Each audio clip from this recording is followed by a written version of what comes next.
대전대 한의대 편입 시험 장소는 30주년 기념관이었습니다. 대전대는 항상 이 건물에서 시험을 치고 있습니다. 건물과 건물 사이에 브릿지를 건너야 하는 경우가 있어서 고사장까지 가는 길이 조금 헷갈릴 수 있습니다. 입실은 오전 8시 30분부터 9시까지였습니다. 보통 핸드폰은 고사실 안에서 거두는 게 일반적인데 시험장 앞 복도에서 먼저 핸드폰을 수거합니다. 대전대는 시험장 크기가 크기 때문에 감독관이 여러 명 있습니다. 분단을 감독하는 분들이 따로 있고 전체 감독하는 분들이 따로 있습니다. 시험은 1교시와 2교시로 나뉘어서 진행됩니다. 1교시는 한의학과 한문, 2교시는 생물과 화학 순서였습니다. 오후에는 면접고사가 있었습니다. 면접은 13시 30분부터 14시까지 입실이고 장소는 한의학관이에요. 필기장소에서 한의학관까지 걸어서 5분이면 갈 수 있는 가까운 거리입니다. 여기서 중요한 게 있는데요. 적성고사 끝났다고 집에 가시면 절대 안 됩니다. 면접은 패스페일 방식이라 점수에 직접 반영되지는 않지만 면접 참여 자체를 해야 최종 합격이 가능한 구조입니다. 적성고사를 아무리 잘 봤어도 면접을 빠지면 합격이 안 된다는 얘기예요. 2교시가 끝나고 면접 전까지는 고사장 안에서 식사가 가능했습니다. 적성고사 마치고 오후 면접까지 시간이 있으니까 이 시간을 활용해서 간단하게 뭔가 드시는 걸 추천드립니다. 생물은 객관식 21문제 문제당 4점, 주관식은 3문제였습니다. 주관식 배점이 만만치 않아요. 첫 번째 주관식이 부분 점수 포함해서 최대 18점, 나머지 두 문제는 각각 9점이었습니다. 주관식 비중이 상당히 크니까 절대 건너뛰시면 안 됩니다. 화학은 객관식 16문제에 문제당 5점이고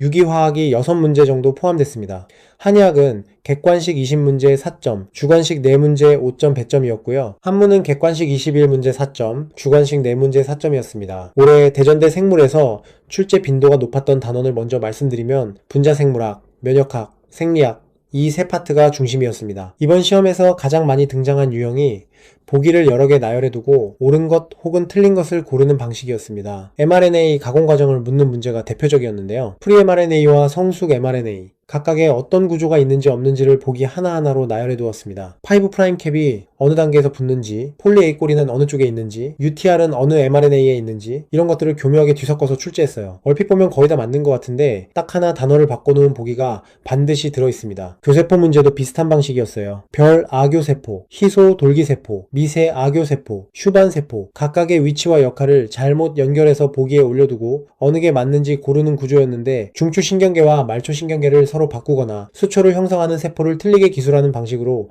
함정을 심어뒀습니다. 단어 하나를 아는 게 아니라 전체 흐름을 알아야 풀 수 있는 문제들이 꽤 나왔습니다. 소화기관, 소화효소, 반응 결과물을 한 줄로 연결해서 매칭하는 문제가 출제됐는데요. 어느 기관에서 어떤 효소가 작용하고 결과물이 무엇인지 세 가지 정보를 동시에 연결해야 하는 구조였습니다. 하나만 알아서는 안 되는 문제였어요. 호르몬 매칭 문제도 마찬가지였습니다. 부신피질, 갑상샘, 젖샘, 뇌하수체 각각에서 분비되는 호르몬을 연결해야 했는데 어느 기관에서 어느 호르몬이 나오는지 정확하게 짝을 맞춰두지 않으면 보기에서 계속 걸리는 구조였습니다. 뇌하수체 전엽과 후엽 구분도 변별 포인트였어요. 실험 문제가 이번에도 출제됐습니다. 벡터와 공여자 DNA를 같은 제한 요소로 처리해서 형질 전환체를 만드는 실험이 그림과 함께 나왔는데요. 파란색 군집과 흰색 군집이 각각 무엇을 의미하는지, 어느 쪽에 제조합 플라스미드가 있는지, 항생제 내성은 어느 쪽인지 이런 것들을 물었습니다. 주관식에서도 실험 원리가 나왔습니다. 외래 DNA 숙주 유전체로 들어가는 수평 유전자 전달 기전을 세 가지 쓰는 문제였는데 배점이 크고 부분 점수가 있었습니다. 각 기전의 이름과 차이점을 정확히 서술할 수 있어야 점수를 챙길 수 있는 문제였어요. 구조 이름만 외우는 게 아니라 그게 어떤 기능을 하는지 동시에 연결해야 하는 문제들이 나왔습니다. 반복적인 작업은 걸러내고 대뇌피질로 정보를 전달하는 구조가 어디인지를 묻는 문제였어요. 여러 선택지 중에서 이 기능 설명이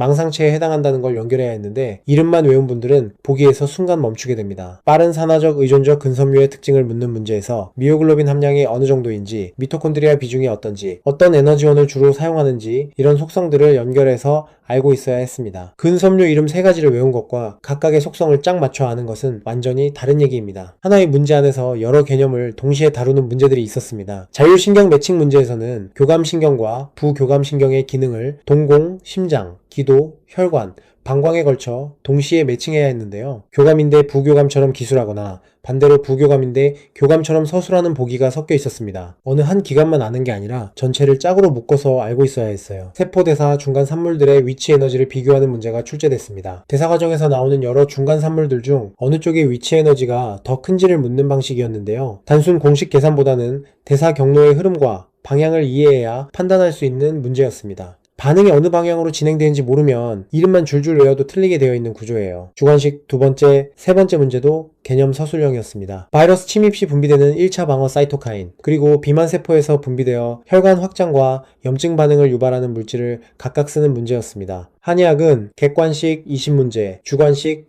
4문제 구성이었습니다. 이번 시험에서 많이 나온 파트를 먼저 말씀드리면 음양오행론, 장상학설, 경락학설이 중심이었습니다. 음양 관련 문제에서는 절기에 따른 음양의 변화를 서술해두고 이게 음양의 어떤 관계에 해당하는지 고르는 문제가 나왔어요. 음양혹은 음양전화, 음양대립제약, 음양소장, 음양교감 중에서 선택해야 했는데 각 개념의 정의를 문장으로 연결하는 연습이 충분히 되어 있어야 했습니다. 오행 문제도 여러 형태로 출제됐습니다. 일방이 다른 일방을 과도하게 극제하는 것이 상승인지 상모인지 그 차이가 어디에 있는지를 정확하게 알아야 했습니다. 오행치료법 관련 문제에서도 산안보복법, 자수한목법, 배토생금법 중 보모에 해당하는 것을 고르는 문제가 나왔어요. 장상학설에서는 소장, 위, 폐, 담 각각의 기능을 묻는 문제들이 출제됐습니다. 소장의 수성화물과 비별청탁 기능, 위가 희조호습인지 히스보조인지, 폐의 선발과 숙강 중 어느 쪽이 상실됐을 때 어떤 증상이 나타나는지 이런 것들이 변별 포인트였어요. 오화 매칭, 오색 매칭처럼 배속 관계를 묻는 문제도 나왔는데 항상 숫자나 방향을 살짝 바꿔서 함정을 만드는 방식이 반복되고 있습니다. 오행규류표는 정확하게 암기해 두셔야 해요. 원문 문제도 빠지지 않았습니다. 오장별론 빈칸 문제와 서적시대 분류 문제가 나왔는데 원문을 한 번이라도 눈에 익혀두신 분들한테는 쉬웠을 테고 처음 보신 분들한테는 당황스러웠을 문제입니다. 주관식에서는 3초의 상중하 위치와 기능, 임신4월의 양태경락, 음성격양 치료법, 혈행을 움직이는 기의 기능이 각각 출제됐습니다. 한문은 객관식 21문제,